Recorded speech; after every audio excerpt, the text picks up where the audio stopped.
Many thanks to Felix Rection Squad, Classman in the servers, Sergeant Peppers, Sea of Souls Cloud, Sovereign RP server, the Struggle Community, the Karma Crew servers, Darts, Designful, Friendly DayZ podcast, and the settlement for making this video possible. Traditional base building structures do the job of carving out a base in DayZ, but there are many lesser known methods of blocking players from entering an area too, so I'm going to be showing you the alternative ways to beef up your base defenses, along with how to raid bases that use them.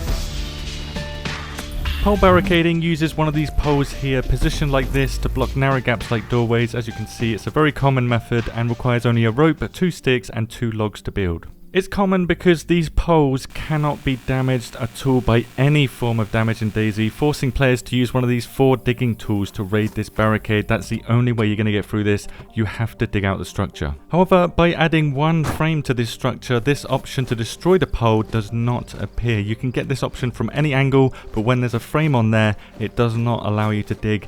And as long as you angle the front side of this towards a doorway like this, they won't be able to get behind it and dismantle it using a dismantling tool either. The only way to get through here then is by first destroying the frame and then using a digging tool on this pole to unblock it. But when multiple of these poles are set up in this way, the poles themselves will block explosive damage from getting through the frame, and you have to use a firearm to shoot through these gaps to hit the frame, and then you can dig up just one of these poles. So if you have multiple of these poles set up on a doorway, it's going to be very slow for attackers to get through here, unlike setting up a fence and just having 12 grenades destroy it instantly.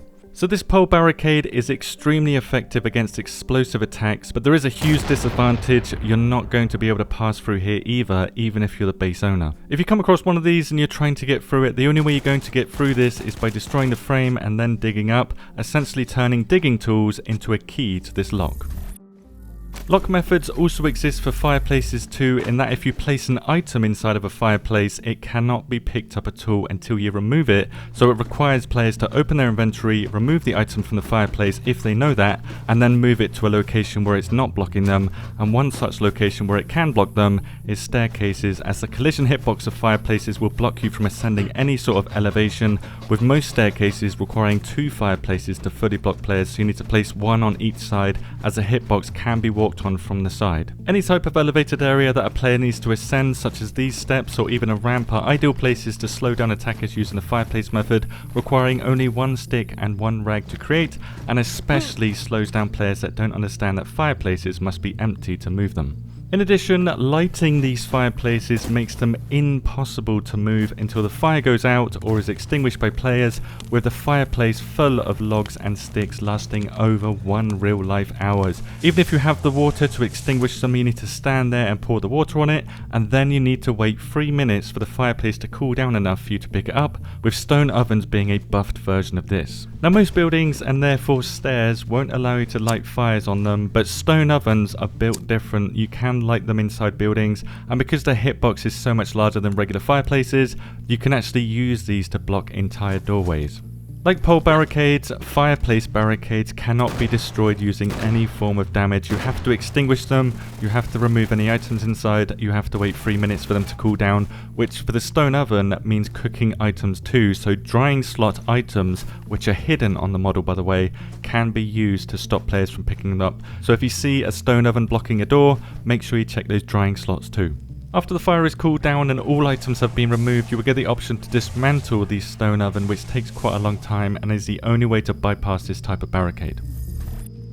The third type of barricade are tents. You might not imagine these being very strong. They have huge hitboxes when they're placed. They cannot be dismantled from the outside. They cannot be climbed on, although you can jump on them from otherworld objects, and they are extremely resilient.